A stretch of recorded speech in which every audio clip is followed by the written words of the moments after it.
So basically, this is it. We have the arrow. The arrow is the sun. The yellow arrow is the solar irradiance. So it's the amount of power per unit area. So remember that the solar irradiance is the power per unit area that gets to the Earth's surface. And then here we have something. We have a rectangle. So this can be a wall, it can be a window, a roof, whatever. Okay, we have the surface, and we are receiving heat or energy or power per unit area on that surface. So if and then we have units. Okay, so let's talk about numbers. So if we have a solar irradiance of I don't know 400 watts per square meter. Okay, so the units are well, the units are important. We're talking about solar irradiance, and this is power per unit area. And in the international system is square meters. In the imperial system is square feet.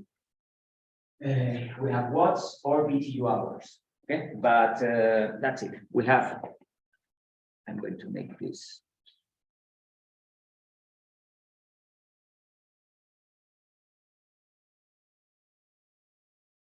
Okay, so that's the solar irradiance, power per unit area. And here we can have area. So we have, I don't know, 100 square meters. So what is the total? Now the question can be total power.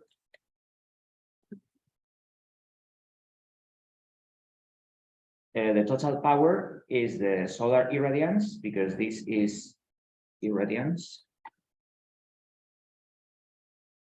This is what we call I0.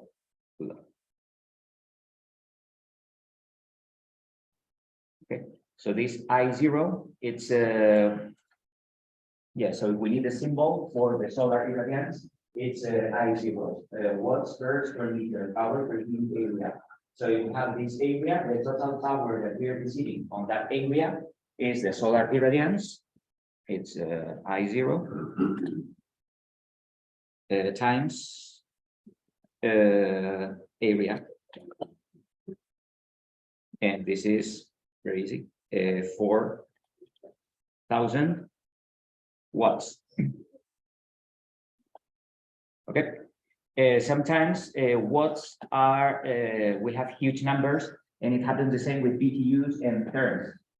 So if we are paying for 2,500,000 BTUs, we get scared. But if we're paying for 45 therms, it doesn't look so bad. Okay. So we, in the international system, we use the kilowatt. So that would be 4 kilowatts. So 1 kilowatt is 1,000 watts. Would it be 40,000 watts? 40,000. What do you mean? 100 times 400. Oh, yes. Yeah, because it's I said 10. You're right. So it's 400 times 100. So it's 40,000. So this is 40 kilowatts. Good. Okay. So that's it. Kilowatts are less scary than the watts. Okay, so we're out. How much is your electricity bill? Nobody does this. Nobody asks this question to the neighbor. We all ask, okay, you have a car, fancy car. Okay, so what's the consumption? How many gallons per mile, or how many gallons per, or how many liters per kilometer, or whatever? And everybody knows that about cars, but about buildings, we don't care. What's my electricity bill? Yeah, so last month it was more expensive. It was almost $300. Yeah, but what did you pay for? Dollars? Is it therms? Is it kilowatts? Is it kilowatt hour? So what are you paying for? Well, this is power, so we are not paying for this. Now we can have another question. If we have this consumption for 10 hours, then what is the energy? The energy is the power, 40,000 watts, or 40, let's say 40 kilowatts. because this is what we use, 40 kilowatts times 10 hours. So this is 400 kilowatt hour. Okay, and that's the energy. So energy is always power times time, hours. And why 10 hours? We are not receiving solar irradiance for 24 hours. On a cloudy day, like today, well, probably we won't have, well, we have, when we have light, there's some solar irradiance. It's not a sunny day, but we are receiving some solar irradiance, but very little. But during the night, we don't receive any. So when we are doing this kind of thing, this time, the time here won't be 24 hours because we don't have 24 hours of sun unless we are in the North Pole on December the 21st. I think on that specific day on the North Pole, we have 24 hours of sun. Okay, but where people live, we don't have 24 hours. We can have 10 hours. We can have 12 hours if we are in the equator. We can have 14 hours if we are in the summer solstice. Okay, so we have around 12 hours if we are in the equinox. We have 8-9 hours if we are on December the 21st. And we have like 12-13 hours of sun if we are in June the 21st. Okay, in the solstice, the summer solstice and the winter solstice. But we have around, yeah, from 8 to 12 hours. This is the hourly solar, or this is the time in which we receive solar irradiance. Okay. So that's it. If we have the solar irradiance, we have the area, and we have time, we can go from power, because this is power per unit area, to energy. Now, if this is a surface, and we are talking about the energy that we have outside. Okay, so this is what we have outside. This can be a wall, a window, or whatever. But this is the energy that we have outside. Now, if we want to, if this is something transparent, then we need to know the energy that we have inside the building. So how can we do it? If we have the same numbers, but this is something transparent, and I'm going to.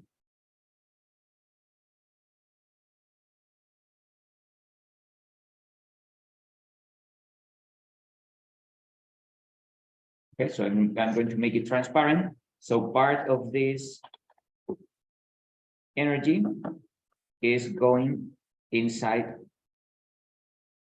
the building.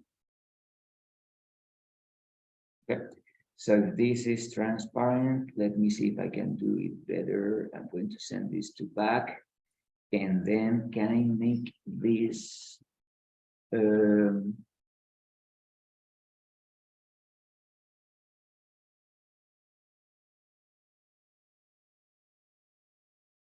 nope. There's an option to make it, yeah, probably this one. Yeah, so I can make it transparent. Okay, nice. So we see that we can go through. Okay, so we have a transparent element, and part of this energy is entering the building. Okay, so what we have inside the building is not irradiance. We have irradiance outside the building. Then we have the area, we multiply this times the area, so we have power, and then we have time, and we have energy. So what is the energy that we have inside the building? So now that depends on if this is the area of windows. It depends on the solar heat gain coefficient. So if the solar heat gain coefficient is 0.5, that means that only half the energy that we have outside enters the building. So it would have 400 kilowatt hours. So the energy inside, this is not irradiance, this is the energy inside, So that is 200 kilowatt hours. Okay, because we have a transparent element. So this is the area, and this is transparent.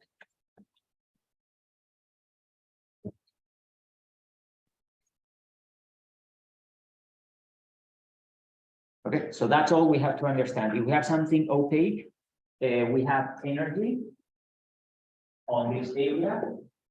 And if this is, for example, a solar panel, that's great because we can turn this solar energy into electricity. So when we will be studying solar panels, and we have to understand this. We receive energy on the solar panel, and part of this energy that we receive, so we need to understand how much energy we receive on that solar panel, and part of this energy is transformed into electricity, which is almost a miracle. It's not a miracle, it's something that happens, but then we will talk about the efficiency. Only a very little part of this energy, of this 400 kilowatt hours that we get into the solar panel, and we can transform this into electricity. But at least it's something, and we can use that electricity in a building for everything, for lights, for heating systems, for cooling systems, for vending machines. We can use that energy that we generate in our solar panel for anything. But if we have a window, if we have something transparent, then we don't use this energy, but we can let part of this energy enter the building, and that will be good for heating. It will be terrible for cooling, okay? Because if we are in summer and we are receiving this kind of energy, this amount of energy, then inside the building, we have to get rid of that energy, and we do this by consuming energy. Okay, so in winter, it's perfect because this small arrow helps us heat up the building. In summer, we don't want to have this at all. Okay, so that's it. Now we can have different options. What if we have this in different units? What is the solar irradiance in BTU hour per square feet? So if we have a converter from watt square meter to BTU hour square feet. Okay, so we have a converter here. If we had 400, so this is BTU hour per square feet, 126.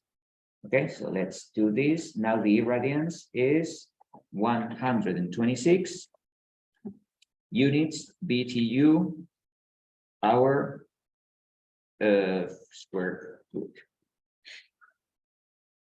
Okay, and now if this is not 100 square meter, what is the square meter to square feet? I think it's around 10. Yeah, it's 10. Okay, so if we have 100 square meter, and we have 1,076 square foot. Okay, so let's do it. This is 1,076 square foot.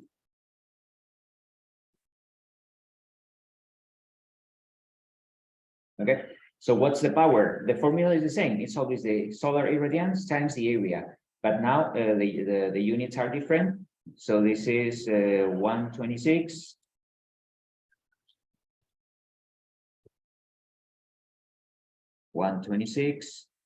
times 1,076. So this is 135. Okay, so the numbers are getting worse. 135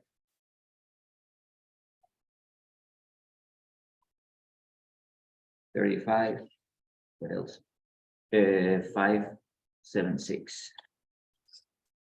units BTU divided by hour, because this is power. Okay, so it's BTU divided by hour. We have BTU hour feet square times square feet or whatever, BTU hour. If we have 10 hours, so we will have this number.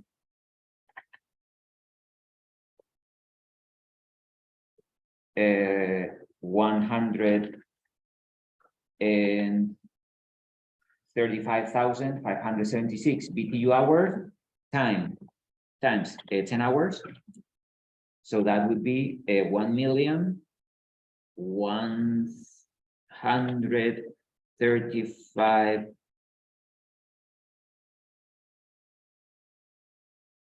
No, 1 million. Sorry, 355,760.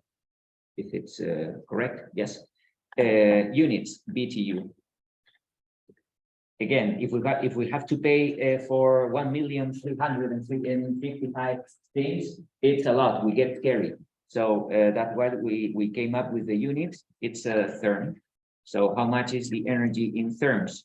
We have to divide by 100,000. So this is 13 therms.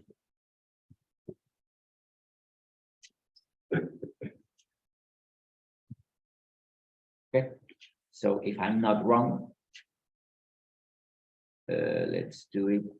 So this is this times 10. Okay, so this is 1,355,000 this, and then divided by 100,000. Yeah, 13, well, 13.5.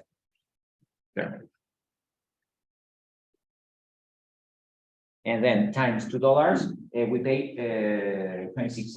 Okay, so if this is the amount of energy that we have, the value, the market value of that energy is around 26 or $27. Okay, good. So we have done exactly the same with different units. Okay, so we have the data, the solar irradiance, and then we have calculated the energy that we receive. It can be, the energy can be in kilowatt hours, like this. This is the international system. And when you're paying electricity bills in this country, you pay for kilowatt hours. When you pay for gas bills, you pay for terms. Okay, so you need to know both because you are eventually, you will be paying, if you have a house or whatever, and you need electricity. And if you have some fuel, if you burn some fuel, gas, oil, kerosene, or whatever, you have to pay per therm. And if you are using electricity, and we all are using electricity for lights or computers or whatever, we will pay for 8 kilowatt hours. Yep. So that's it, but it's always the same. We have the solar irradiance. This is a data because we know this value because we are on the Earth's surface and we can measure it. We can calculate the solar irradiance, so there's no formula for that. And we have sensors, so if we place solar irradiance sensors on that window, we get the solar irradiance that we have there.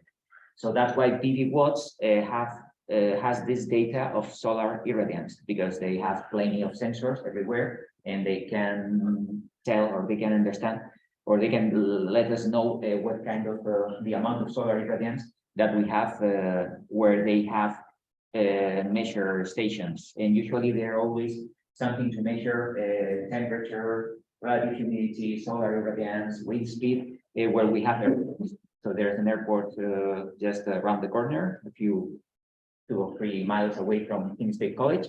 So we get data from that airport weather station.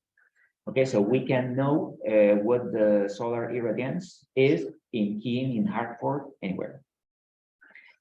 Okay, so now let's use PV watts. Okay, because we have this solar irradiance, but this is data. But now we want to go further. The solar irradiance is different if we have a vertical wall or if we have horizontal roof. The solar irradiance will be different. So that's why we have to use PV watts. If we use PV watts, if we are in Keene, New Hampshire, well, it's Keene, New Hampshire, yes. So we're here, okay? So here we can select the angle and we can select the azimuth. 180, it's south, and the angle, if we are in a vertical wall, that will be 90. Okay, when you are using PV watts and you change something, you have to click, and you need to notice that green tick here, because if you don't do it and you go there, probably there might be something wrong. So make sure that you click outside, and then this shows up, and then you can trust that this is the right thing.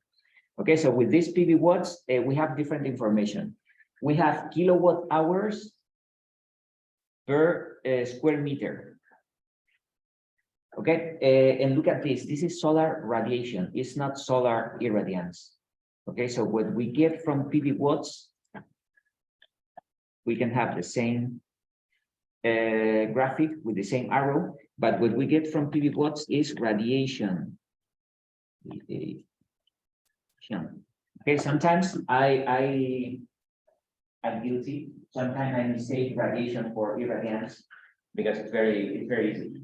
But solar irradiance is power, solar radiation is energy per unit area. Okay, so that's the difference between solar irradiance and solar radiation. So if we have solar radiation, then it's not I0. We don't have a symbol for solar radiation, and the units are energy. So we have kilowatt hour per square feet. Okay, the radiation is energy divided by area. So from PV watts, we get this, we get energy divided by area. And we have different solar radiation for different months. Okay, so if we are talking about January, this is 3.8. So that would be 3.8. It's energy, kilowatt hours, and if we're in international systems, that will be square meters. Okay, so that's the solar radiation. So I can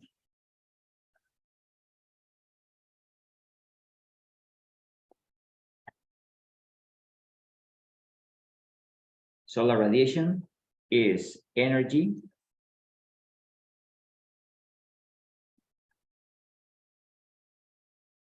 divided by area. Okay, so this is what the solar radiation is, energy divided by area. Now, if we have here the original area was 100 square meter. Now we can have the solar radiation if we multiply times the area. So if we have 3.8 kilowatt hour per square meter times 100 square meter. So what we have here is 380 kilowatt hour. Okay, so that's the energy that we get on this surface.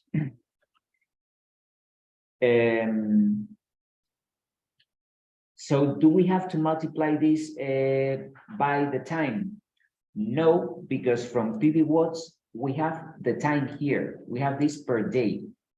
Okay, so they have already multiplied the solar irradiance times the amount of hours that we have in January or in July. Okay, so in this case, when we are dealing with solar radiation and PV watts provides us with the solar radiation, not the solar irradiance, we don't need to multiply times the time. We just have, that's the energy, 380 kilowatt hour.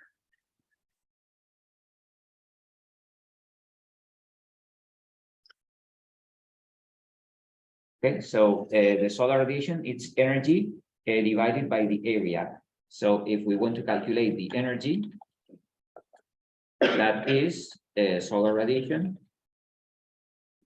times area, and then we calculate the energy. So this is what we have done here. We have multiplied solar radiation, 3.8 kilowatt hours per meter times area. So we have kilowatt hours, we have energy. Okay, what's this with the imperial units? So we don't.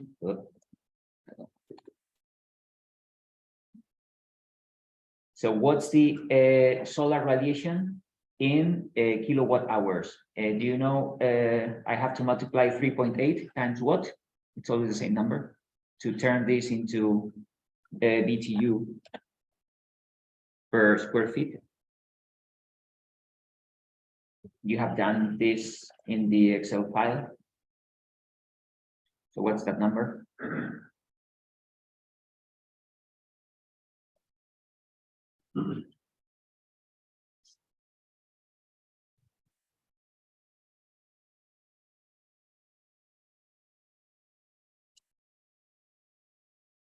Come on, I'm recording this. There will be an awkward silence. 317. 317. Yes, you're right. 317. Okay, so it's always, well, it's not easy to remember that I've done this many times. So to turn a kilowatt hours into BTU, kilowatt hour per square meter to BTU per square feet, it's 317. Okay, so if we do this, it will be 3.8 times 317, and this is 1204. 1204 BTU per square feet. So that's energy. So now the energy is the solar radiation times the area. So this will be 1204 BTU per square feet times the area in square feet. What's the area? It's 1076. So if I type here 1076, so now the total energy is 1204 times 1076. So that will be again another huge number, 1,296,000.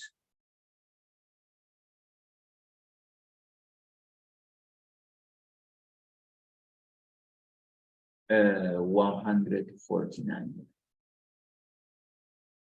units BTU. And then BTUs are scary, so we turn this into 12.9 term.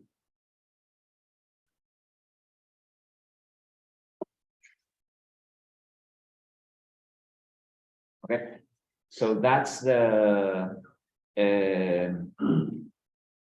solar radiation, energy per area, and we are dealing with a vertical surface. Okay, we have something vertical. It can be a wall, it can be a window, or whatever, but it's a vertical surface. What if we want to do this with a horizontal surface? Because this is vertical. So what if we do the same thing with a horizontal surface?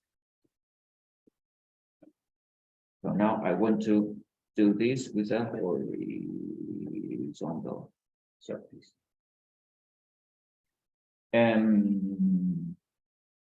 Okay, so now the solar radiation, it's going to be different. It's going to be 3.8. It's not going to be 3.8. So I have to go to PV watts. And what do I have to change for the horizontal surface? So let's see, and how much? 0. 0. 90 is vertical, 0 is horizontal. 0. When we are dealing with something horizontal, the azimuth, it doesn't matter because we have something horizontal. The azimuth is the orientation with the north line. But if it's horizontal, it doesn't matter. Okay, so you can type here whatever, and it will work. Okay, so let's do this. So in January, on a horizontal surface, the solar radiation is 1.93. So that would be 1.93 kilowatt hours per square meter. Those are the units from EV watts. If we have 100 square meters, so the energy will be 1.93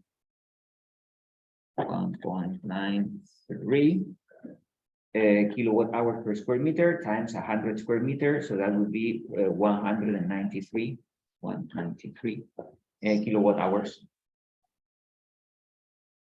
If we want to do this in imperial units,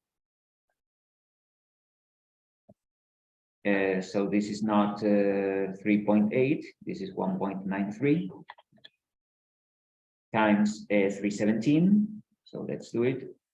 1.93 times 317. So that's 611. And now the energy it's 611 times the area. So let's do it. 611 times 1076. That's the area. And we have 658, sorry, 658. 307. So this is around 6.5 therm.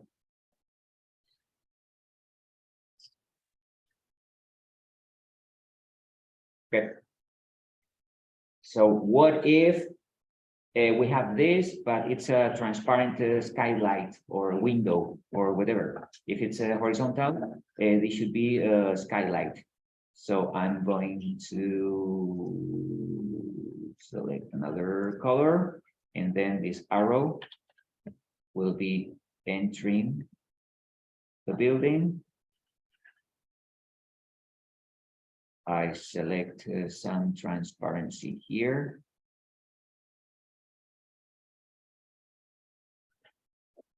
And I move it back.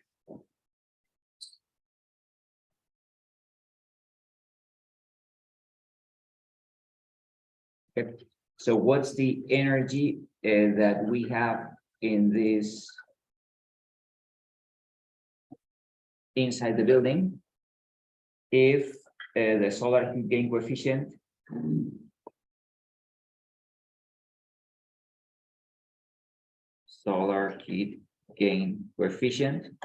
is let's say 0.7.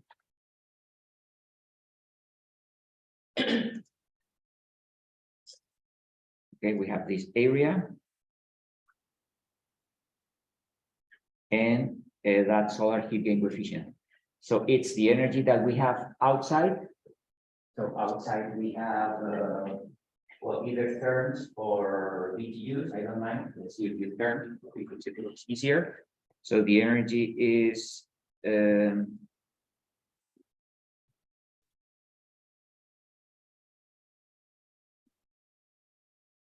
12.9 therm times the solar heat gain coefficient, because the solar heat gain coefficient it shields or it blocks part of the outside energy that we have here. So that would be 0.7.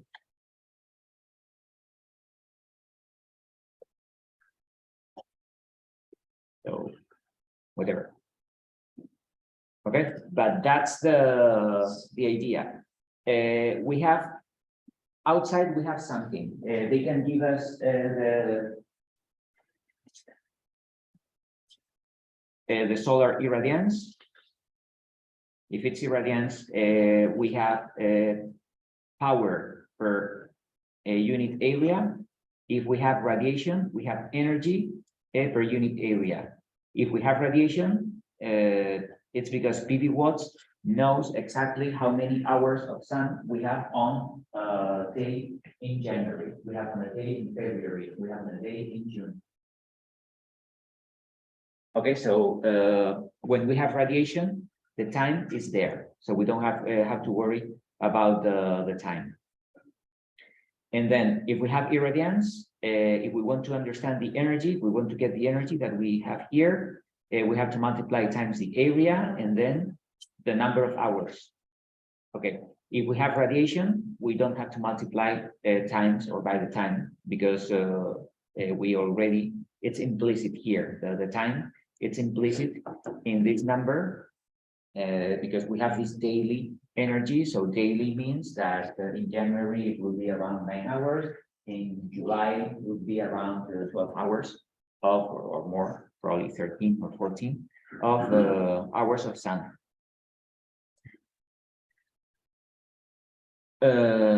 Okay, and there's something else that we have to understand. The solar irradiance is different depending on the orientation and depending on the tilt and depending on the time of the year.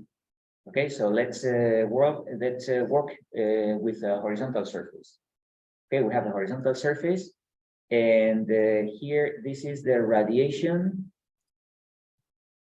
This arrow.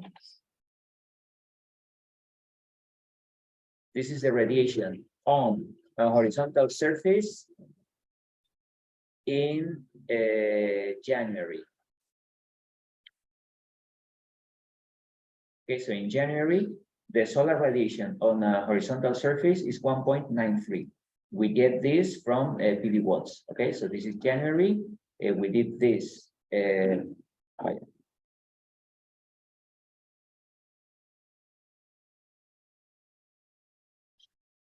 I'm going to do it again in New Hampshire. So horizontal surface, the tilt is 0. We go. So the solar radiation in January is 1.93. What's the solar radiation in July? It's the highest. Okay. So what does it mean? It means that this arrow is different because the sun in July, it's almost perpendicular to a horizontal surface. So if we have this in July, the solar radiation is 6.12. 6.12. Okay, so that's the explanation of the different numbers that we have in different months. It's the tilt or the sun angle. So in winter, we have this angle because the sun is very low in the horizon. And then in summer, the sun is very high on the horizon and it's almost perpendicular to a horizontal surface. Okay. Now, what happens in with a vertical surface?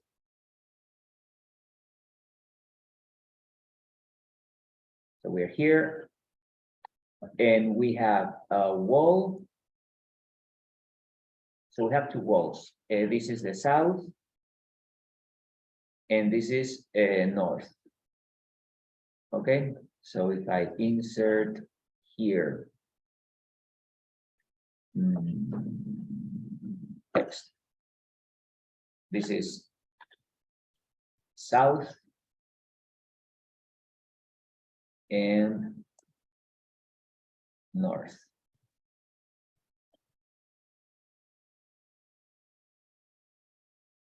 Okay, so we have south vertical. So we have to go to PV watts. We are in Keene, New Hampshire.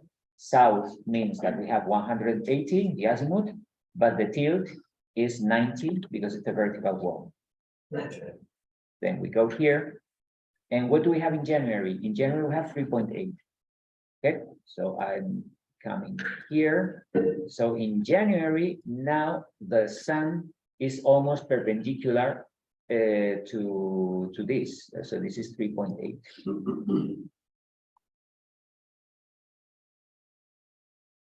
Okay, because the sun, it's almost perpendicular to the wall. But in summer, this is winter. In summer, in July, the sun is not perpendicular to the wall. So this is July. And the solar radiation in July probably is not 3.8. It would be less. It's 2.78.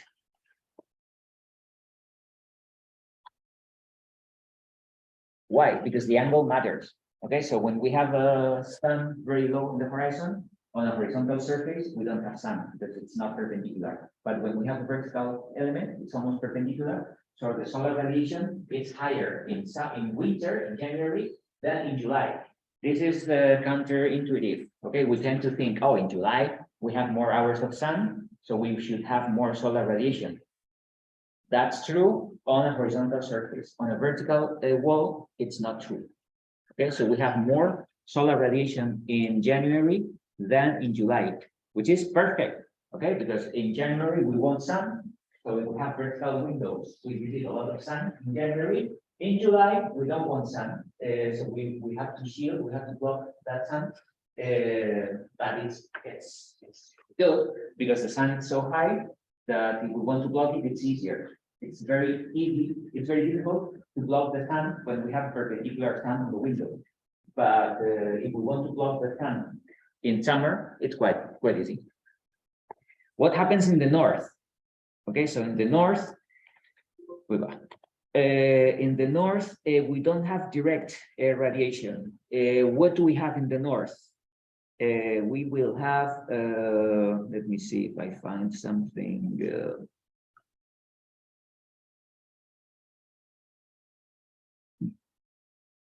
In the north, we will have, so ugly. We will have diffuse radiation. Okay, so I'm going to use something like this. And I'm going to make this darker and yellowish and dashed line. Okay, so in the north, what we have is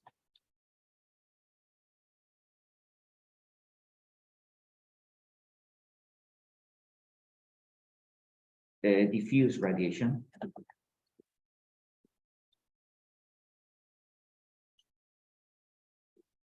Okay, we don't have a direct radiation. We don't see the sun beam in the north. Well, this is a north facade. It's cloudy, so this is a diffuse radiation because we don't have an actual sun beam that we can see, but we do have a part of radiation. Okay, and the angle doesn't matter. Probably it will matter, but not as much as here. Okay, so let's see. If we are in Keene, New Hampshire, we are on a vertical window. We are in the north, so we have to select here 0. The azimuth is 0. And then we do this. So in January is 0.52, and in July is 184. Okay, so what's the diffuse radiation in January? In July. So in January it was 0.52 and 184.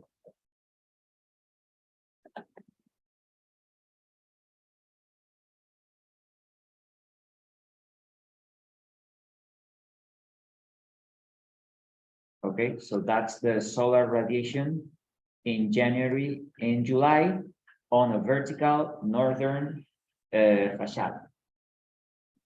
It's more in July than in January because now with a diffuse radiation, the angle doesn't affect. What affects is the sun hours. So we have more hours of sun in July than in January. Okay. So these are the kind of things that we have to understand. If we open windows,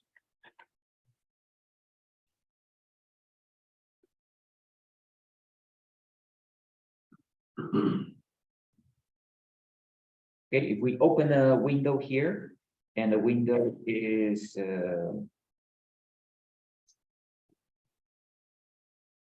something like that. We have an opening.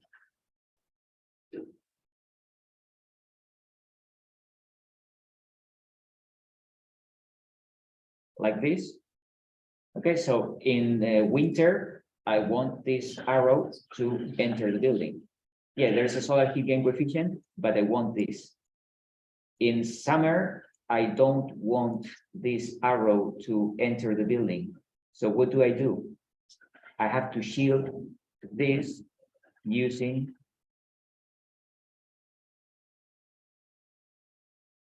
an overhang. Okay, so then I block the solar radiation in summer. So that's it. In this overhang doesn't block the solar radiation in winter because we only have shadow in this part, the higher part of the window, but most of the solar radiation enters the building. In summer, it's the other way around. I want to block, so I need an overhang, so the shadow. Okay, so this angle prevents that solar radiation from entering the building. That's it. That's bioclimatic architecture, zero energy building, common sense. Do we need openings in northern facades? We do, because the diffuse light is good for working. Okay, so we can open something in the north.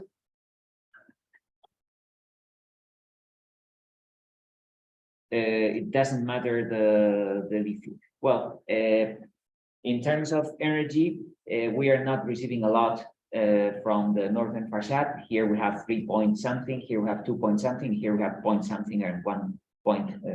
Okay, so the amount of energy that we receive from the sun is not relevant in the north. But we need some diffuse radiation because it's good for working, because it's the kind of light that we need. Okay, but in terms of energy, this energy is quite useful, and it's useful in winter, but it's harmful in summer. So just by placing louver or overhang or something like that, something horizontal, that's it. Okay, so it's very straightforward. What do you have to do? Overhangs on the south facade. On the south facade, open big windows, because in winter we will receive a lot of energy, and small windows in the north facade. We need some diffuse light. Yeah, we need it, but in terms of energy, we will lose a lot of energy there, and we will gain a lot of energy in the southern facade.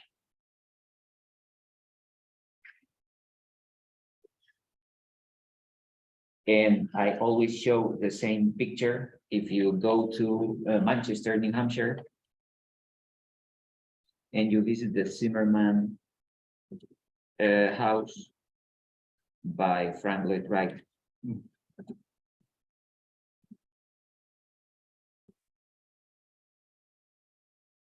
Frank Lloyd Wright understood this perfectly, and understood the Northeast American climate. And what do we have? South elevation, glass, and we have this overhang, or this eave. Okay, so this is protecting the windows from the summer sun. And what is the north elevation of this Zimmerman house? That's the north elevation. Tiny windows. Okay, so we don't have to reinvent the wheel. Frank Lloyd Wright reinvented the wheel. Okay, so we have to copy this guy. So if we are designing single-family houses, please, if we have a site big enough, make the most of the sun and make the most of the southern orientation, and we do need some diffuse solar light or sunlight inside the house. Okay, so let's open small openings on the northern facade. And to protect the southern facade from the sun, we need these overhangs here to protect the, we need to do this. Okay. So that's the secret, and it works with residential buildings, and it works with commercial buildings like this. If we are in this area of the world,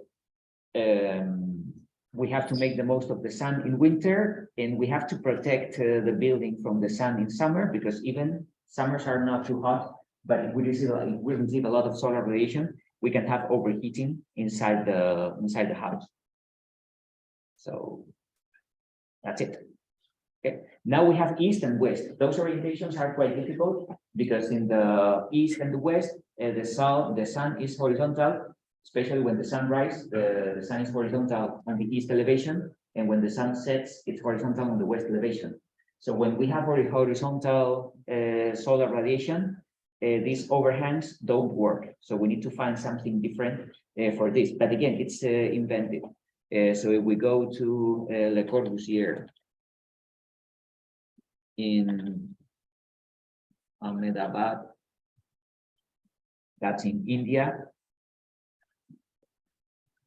Okay, so that's the way to protect east and eastern and western elevations. We have this brise soleil, okay, but we have a tilt. As you can see, it's not just something horizontal. We have something vertical, and the vertical, it has an angle, so it's not so that the western sun, it doesn't get to the building because we have this element that is tilted but vertically.